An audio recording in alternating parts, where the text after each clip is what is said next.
ખેડાના કપડવંજમાં ગેરકાયદે ચાલતી ફટાકડાની ફેક્ટરીમાં ધડાકો થયો। ભયાનક વિસ્ફોટમાં 10 કિલોમીટર સુધી ધરાધોચી ગઈ। ફટાકડાની ફેક્ટરીમાં કામ કરતા 2 શ્રમિકોને ઈજા પણ પહોંચી।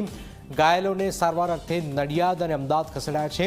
સુનિતાબેન 20% દાટતા જ અમદાવાદ દાખલ કરાયા છે। દેવાંગ પરમારને પણ સારવાર હેઠળ સાદિક નામના ઈસમે ભાડે રાખી હતી આ જમીન। સૂત્રો તરફથી જાણકારી છે મિતુલ પટેલ નામના જમીન માલિક પાસેથી આ ભાડે રખાઈ હતી જમીન। છેલ્લા 2 વર્ષથી ગેરકાયદે ફેક્ટરી ધમધમતી હતી। બ્લાસ્ટ મામલે પ્રાંત અધિકારી અનિલ ઝાલાએ કહ્યું છે કે ફેક્ટરી નોંધણી અંગે કોઈ માહિતી પ્રાપ્ત નથી। ગેરકાયદે રીતે ધમધમતી આ ફેક્ટરી હતી। અધિકારી હાલ એફએસએલ અને પોલીસની મદદથી તપાસ કરવામાં આવી રહી છે।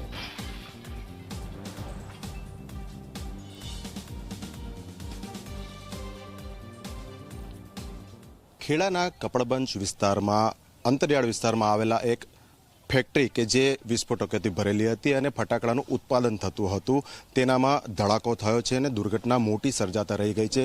સદનસીબે આ ઘટનામાં કોઈનું મોત નથી થયું પરંતુ 2 લોકોને ઈજા પહોંચવાની પ્રાથમિક માહિતી છે। આપણી સાથે વિસ્તારના પ્રાંત અધિકારી છે કે જેઓ સ્થળ ઉપર હાજર છે અને ઘટના બની તે સાથે જ અહીંયા પહોંચ્યા હતા।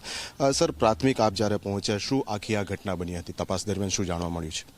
સવારે અંદાજિત 9:30 વાગે એક મેસેજ મળેલો હતો કે અમારા કપડવંજ ગરોડ રોડ ઉપર એક ફેક્ટરીમાં બ્લાસ્ટ સાથે આગ લાગી છે। ફાયરની ટીમો તાત્કાલિક હાજર થઈ અને આગ બુઝાવેલ હતી।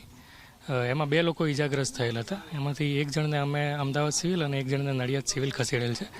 પ્રાથમિક તપાસમાં એવું ખબર પડે છે કે જે ફટાકડાની રિવેટો હોય એનું એ લોકો અહીંયા ઉત્પાદન કરતા હતા।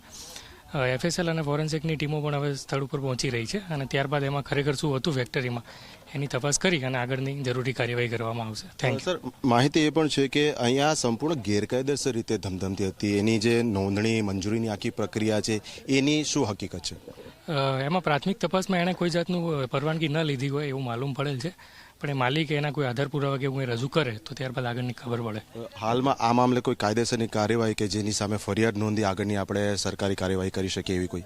ફોરેન્સિક તપાસમાં જે પછી અમને ખબર પડશે કે આવો કોઈ પદાર્થ હતો એના આધારે પછી પોલીસ ફરિયાદ દાખલ કરી અને આગળની કાર્યવાહી કરવામાં આવશે।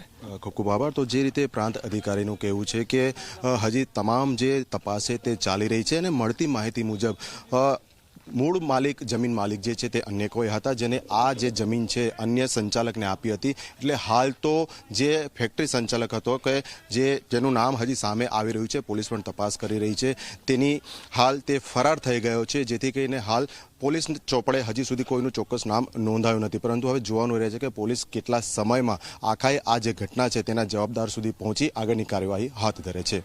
ખેડાના કપડવંજથી કેમેરા પર્સન મુકેશ ચૌહાણ સાથે અર્પણ કાયદાવાલા, ઝી મીડિયા। લગભગ 8:30 ને પોણા 9 વચ્ચે બની। અમે અંદર હતા। ધાબુ એક દિવસ આમ પેલું થતું ભૂકંપ એવી રીતે હલ્યું અને બરોબર ઘટના થવા લાગી અને અવાજ આવ્યો ને એટલે અમે બહાર નીકળી ગયા। બહાર નીકળ્યા તો આગ લાગતી હતી। પછી એને એક ફૂટ્યો, પછી બીજો ફૂટ્યો, પછી વચ્ચે ફૂટ્યો, બહુ જ ફૂટ્યો એટલે એ તો બધા ધાબા જ ગરગડી ઉઠ્યા આ ઢોર બોર બધા ઉભા થઈ ગયા, બગડી ગયા।